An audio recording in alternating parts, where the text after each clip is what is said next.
just going to step up here real quick, if you don't mind, and just talk about procedurally where we are, because we did anticipate some problems here, and so we have filed a brief.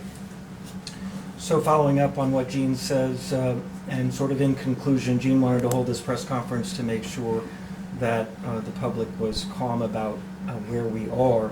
And in that regard, it's important to understand procedurally where we are. In anticipation that this day might come, this office filed a motion with the Court of Appeals, to allow this office to file its own independent brief in support of the conviction.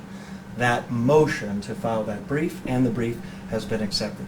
And all that simply means is the appellate process, notwithstanding what the Attorney General filed today, will go forward, and the Court of Appeals will do its job and analyze the law and the evidence and render a decision based upon the law and the evidence. And every single one of us respect that process. That's why we're not going to comment on the specifics of either our brief, the defendant's brief, or the Attorney General's brief, but rather respect the rule of law and allow the Court of Appeals to do their work. And they now have two briefs to do that work. Logistically, does that create like two parallel tracks then? No, still one appeal, but the court has these briefs on file, just like it would in any other case, and it can review the evidence and the law that's been cited to them. For people who aren't attorneys, can you try and boil it down for people how this is unusual? I've been doing this work for 40 years, and I can just say I've not been involved in the scores and scores and scores of murder cases I've tried where the Attorney General came in and filed a brief seeking to reverse a conviction I obtained.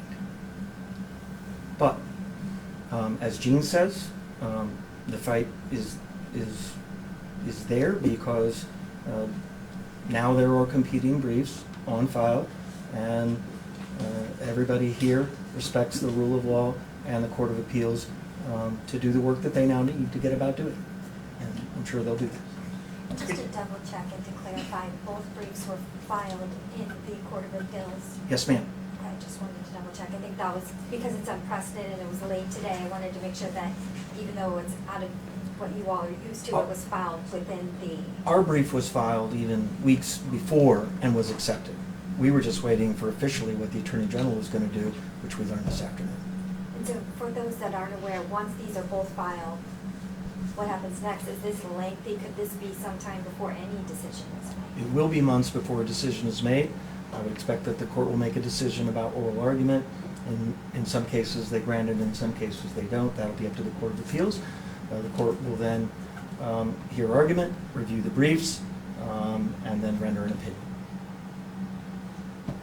I know it's safe to say that you all respect the process and understand what's going on here. You're the professionals in charge of it, but I know there is going to be a lot of people who will see this and won't understand how this is the process and who won't feel that same level of respect to it. And I just want to know what you'd say to them. I don't have many words I can say to them because we're in uncharted waters so far as my personal experience has been. But I'm comforted by the fact that there are really, really qualified and competent judges across the street. And frankly, even if our brief had not been filed, if there had been no brief filed in support of the conviction, the Court of Appeals is certainly competent to look at the evidence and the law independent of what anybody said and render a fair and just decision, which I'm sure they would do. But we felt it was important as advocates for the victims of crime to file a brief in support of the conviction, which is what we did. Let me add to that too, though. This office, we fight fair. We fight hard, but we fight fair. We are still fighting, okay? So understand that. I want Kansas City to understand that. We're not giving up.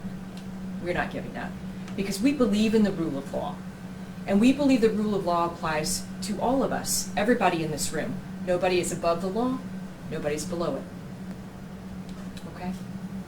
So stick with us, all right? Any other questions we might answer for you? Why did the mayor know and you guys didn't? Why did you have to get confirmation from the mayor? because I had to get confirmation from the mayor, because that's the way our current politics works. That's really an unfortunate statement. And it doesn't have to be. It just doesn't. It doesn't have to be. My phone works. My phone works. Email works. Your guys' phone works. Everybody's phone works. So we're good. We would take a call, and we'd be happy to meet, just as we did pre-filing on this case, just like we did then. Is the Attorney General waiting for the clock to run out on your term, and then maybe someone new will decide? He's gonna wait a while, right? He's gonna wait a while. Because as I said, I'm here till the end of my term, right? I'm here till the end. I'm not leaving early. I'm here. So this is what you got for the next 17 months. And Jean, forgive me, I'm sorry if you spoke on this, but have you heard anything else about a pardon? I know that it was something you touched on, wrote a letter about. Is that still something that you're looking into in addition to this brief that was filed? Yes. Yep. Continues to be something that, you know, we have to, in this office, unfortunately, we have to keep our ear to rumor. So we, you know, we'll just continue to watch that process. And I think I'll continue to notify when I have real concerns that that could be afoot. All right. Thank you all. Appreciate you.